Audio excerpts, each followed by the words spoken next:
Donošenjem Vidovdanskog ustava u Kraljevini Srba, Hrvata i Slovenaca otpočeo je period parlamentarizma koji je trajao sve do početka 1929. godine. Za to vrijeme u parlamentu je stalno dolazilo do međusobnih optužbi između opozicije i vladinih predstavnika, što je ometalo normalan razvoj zemlje. U razdoblju od 1. decembra 1918. do 6. januara 1929. u Kraljevini Srba, Hrvata i Slovenaca izmijenile su se 24 vlade. Od tog je broja samo 2 smijenio parlament, a sve ostale kralj. Za to se vrijeme trajanja Vidovdanskog ustava i postojanja parlamenta zove period ograničenog parlamentarizma.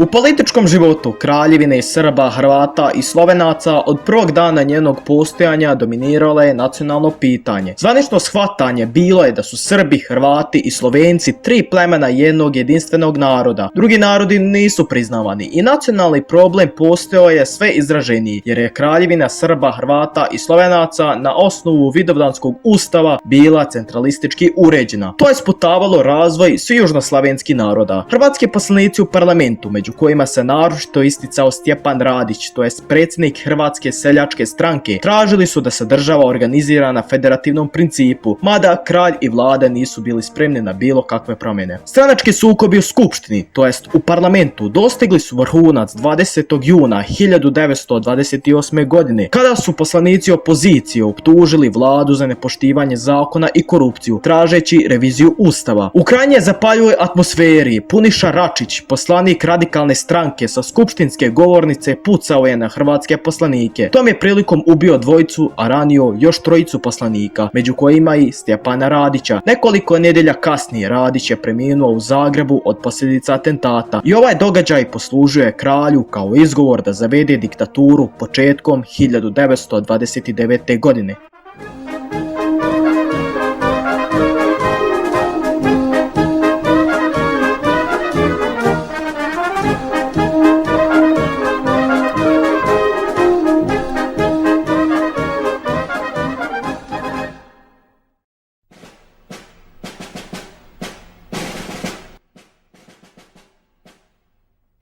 Krizu u zemlji nakon atentata kralj Aleksandar iskoristio je kako bi još više učvrstio svoj položaj. On je 6. januara 1929. godine, koristeći se izgovorom da u tako teškom vremenu između kralja i naroda ne smije biti posrednika, to jest ukinuo je ustav, raspustio parlament i zabranio rad svih stranaka i udruženja s nacionalnim ili vjerskim imenom. Tim je činom preuzeo cjelokupnu vlast u zemlji zavodeći diktaturu. Po datumu u kojem je ova odluka objavljena, novonastalo stanje nazvano je šestojanuarska diktatura. Podršku za sprovođenje navedenih mjera kralj je našao u vojsci, policiji i poslušnoj državnoj upravi. Za predsjednika vlade postavio je generala Petra Živkovića, a sebe je proglasio nosiocem cjelokupne vlasti u zemlji. Zavođenje diktature za posljedicu je imalo ograničavanje građanskih sloboda i sistematski obračun režima sa svim političkim protivnicima.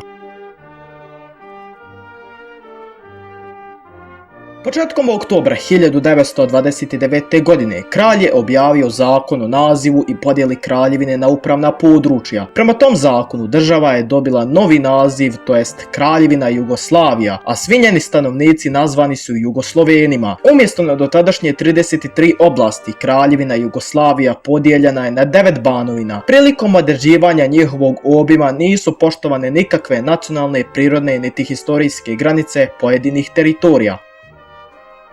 Područje Bosne i Hercegovine ušlo je u sastav 4 banovine: Drinsku sa sjedištem u Sarajevu, Vrbasku sa sjedištem u Banjoj Luci, to jest jedina koja se u cijelosti nalazila na bosansko-hercegovačkom tlu, zatim Primorsku sa sjedištem u Splitu i Zetsku sa sjedištem na Cetinju. Svaka od ovih banovina bila je podređena centralnoj vladi u Beogradu i ovom podjelom izbrisane su višestoljetne granice Bosne i Hercegovine, koja više nije postojala kao jedinstvena teritorijalna cjelina.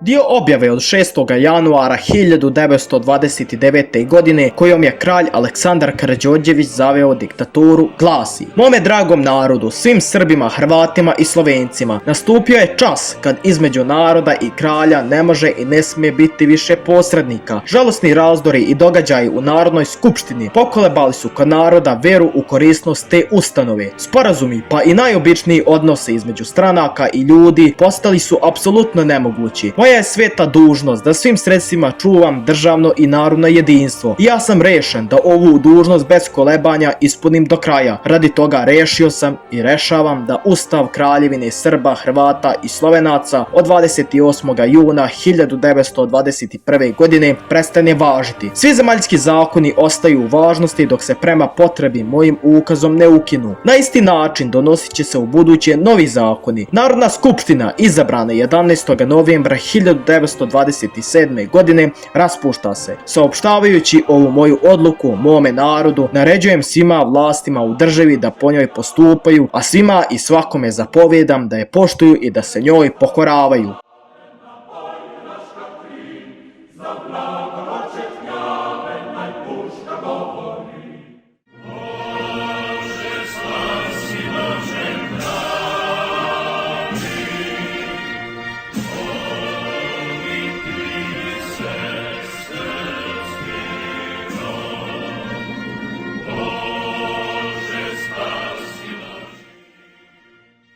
Opće pogoršanje unutrašnjeg stanja u državi, ali i pritisak evropske javnosti koja nije odobravala zavođenje diktature, primorali su kralja Aleksandra da u septembru 1931. godine donese novi, to jest drugi po redu ustav. S obzirom na to da u njegovoj izradi nije učestvovala skupština, jer nije ni postojala, prozvan je oktroirani ili nametnuti ustav. Uvodni dio oktroiranog ustava kralj Aleksandar zaključuje riječima: S verom u Boga i sretnu budućnost Kraljevine Jugoslavije dajem Ustav Kraljevini Jugoslaviji. Svoje su viđenje nastale situacije opozicioni političari sve glasnije isticali zahtjevima za uvođenjem demokratskog parlamentarizma i novom reorganizacijom države. Između ostalih oglasio se i Mehmet Spaho, predsjednik Jugoslovenske muslimanske organizacije, i on je u svojoj deklaraciji u januaru 1933. poznatoj pod nazivom Sarajevske punktacije zahtijevao preuređenje države na federalnim osnovama u kojoj bi se osigurao ravnopravan položaj Bosne i Hercegovine u njenim historijskim granicama, ali kralj Aleksandar nije bio spreman ni na kakve ustupke i ostao je do kraja vjeran diktaturi.